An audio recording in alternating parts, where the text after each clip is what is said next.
Being a minority is one of the hardest thing I have to go through growing up.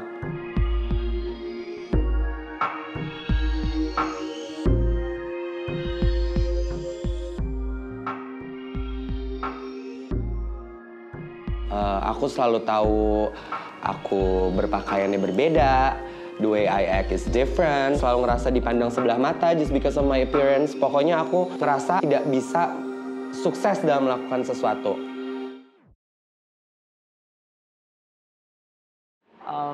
Mungkin sebagian besar orang mengenal aku dari mulai aku kecil. Karena dulu waktu aku masih usia cilik, aku sempat ada di dunia hiburan menjadi artis cilik. Dari kecil orang mau jadi dokter, mau jadi apa, aku dari dulu emang pengen jadi pengusaha. Akhirnya aku ya coba mengejar cita-citaku itu. And then aku start have a career di fashion industry waktu itu.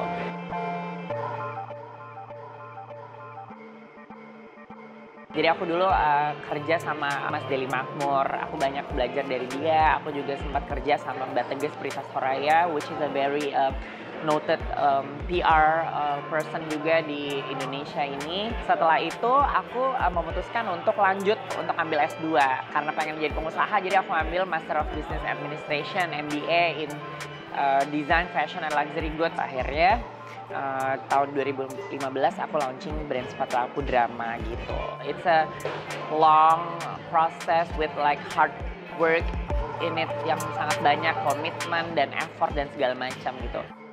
Jadi dalam work ethicnya dia itu bagus sekali karena bener-bener gue jadi orang itu nggak perlu nge-push dia untuk dia lakuin tugasnya, konsistensinya luar biasa. Once dia jalanin sesuatu, akan dia kulik sampai dia master di situ.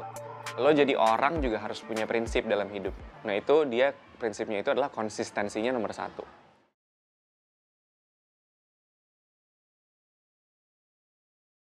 Jujur aja memang it's not always easy. Aku punya juga personal conflict yang juga cukup menyita konsentrasiku waktu itu. Jadi aku kurang bisa fokus gitu sama apa yang aku jalankan gitu.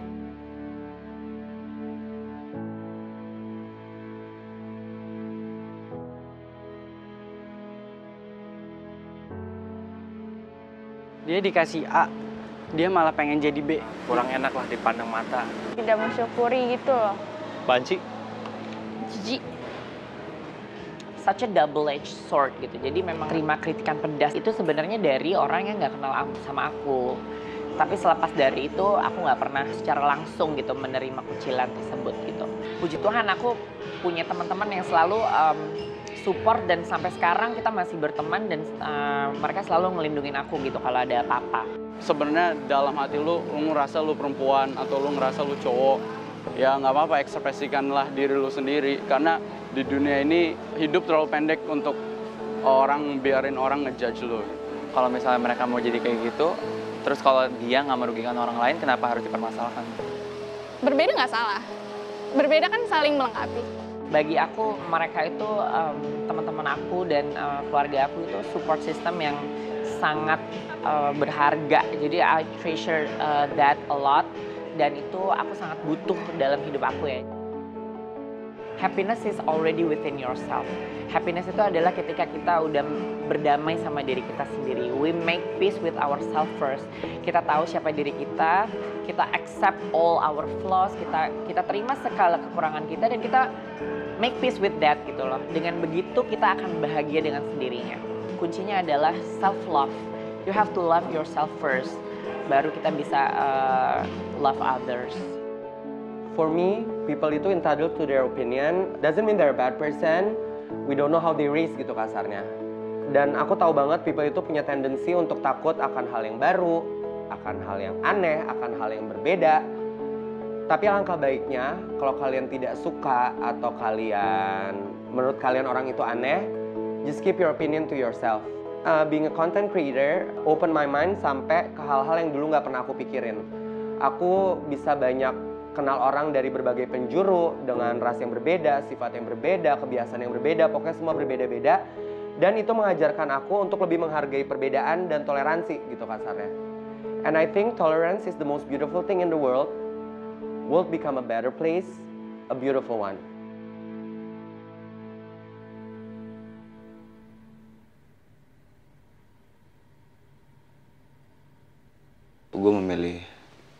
tato karena sifatnya abadi gitu. Sementara yang gue tahu di dunia ini tuh hampir kebanyakan hal tuh nggak ada yang abadi.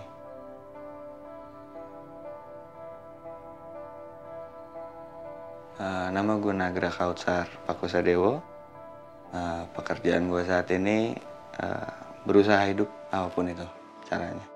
Ya, yang sekarang gue lagi lakuin, ya gue narik driver online. Di samping itu ya kalau ada peluang-peluang yang mengarah kepada passion gue juga gue lakuin, kayak syuting misalnya. Perjalanannya waktu terasa sedikit lebih lama dari action sampai cut, dan itu membuahkan rasa yang sangat-sangat nikmat buat gue sih. Di situ gue ngerasa, wah di sini nih, gitu kayak panggilan sih. Gimana ya? Jadi kayak nampaknya sia-sia apapun yang gue buat, apapun yang gue lakukan, terkesan bahwa ini nih anaknya Tio, gitu. Bukan ini nih Nagra, gitu. Lain gitu poinnya. Gue nggak punya tanda lahir di seluruh badan ini, jadi gue bikin tanda lahir sendiri. Gitu. Ini ada nyokap di sini. Ini cantik jelita, jelas mukanya realis. Beliau cantik jelita karena gue besar dididik sama dia. Nah kalau beliau gue bikin siluet karena pelajaran hidup yang gelap-gelap, yang menyedihkan, yang melankolis, gue banyak belajar dari dia. Gitu.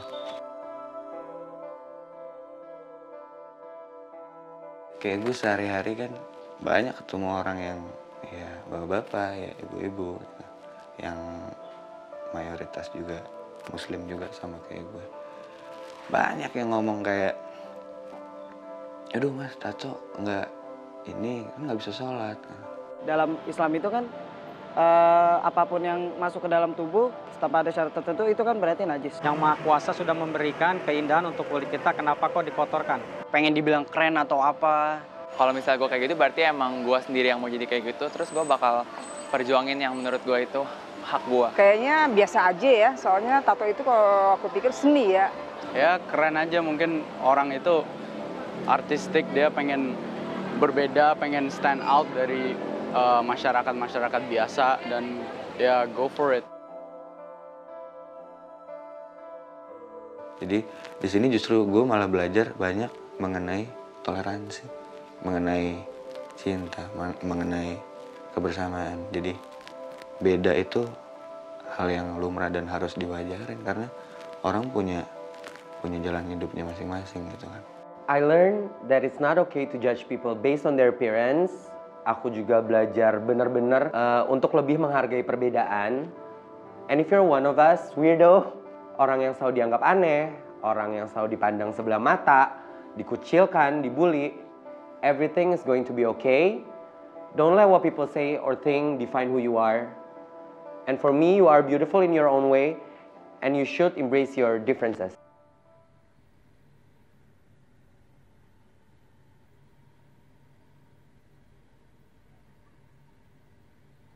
Lengger lanang yaitu salah satu cikal bakal budaya Banyumas yang dibawakan oleh seorang laki-laki berdandan layaknya seorang perempuan.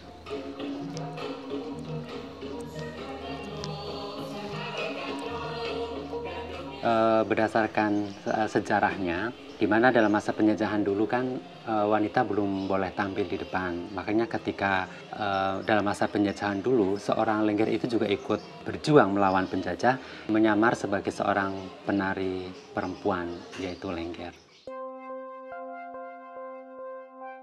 Jadi saya mulai aktif di Lengger Lanang ini sekitar 6 tahunan ini. Kenapa saya menekuni sebagai Lengger Lanang? Yang pertama karena memang panggilan jiwa. Terus kedua karena saya merasa saya punya ada darah seni.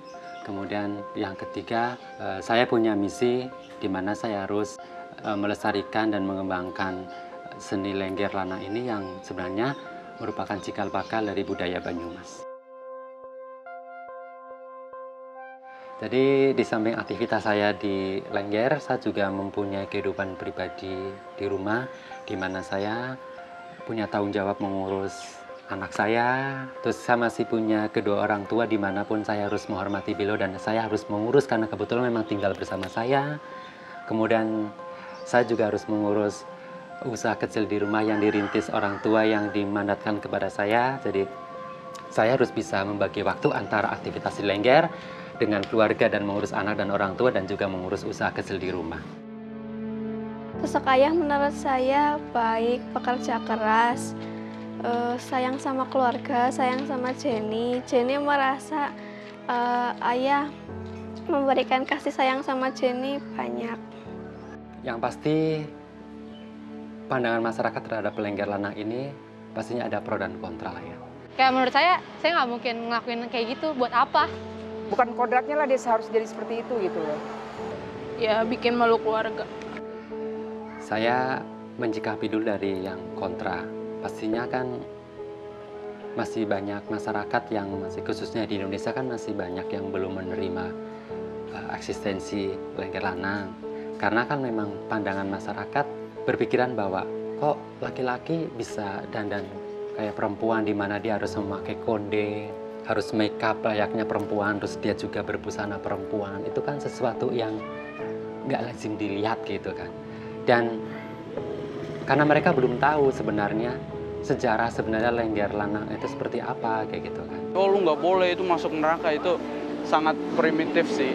Kita sebagai sesama manusia ya menurut aku kita nggak punya hak untuk menjudge mereka walaupun mungkin aku nggak terima sama apa yang mereka lakukan, tapi aku nggak berhak untuk menjudge mereka adalah salah atau gimana gitu. Saya pribadi dan teman-teman mempunyai misi di mana saya harus meluruskan sejarah. Masyarakat harus tahu bahwa sejarah Lengger Lanang sebenarnya lanang, bukan wadon, tapi bukan perempuan istilahnya.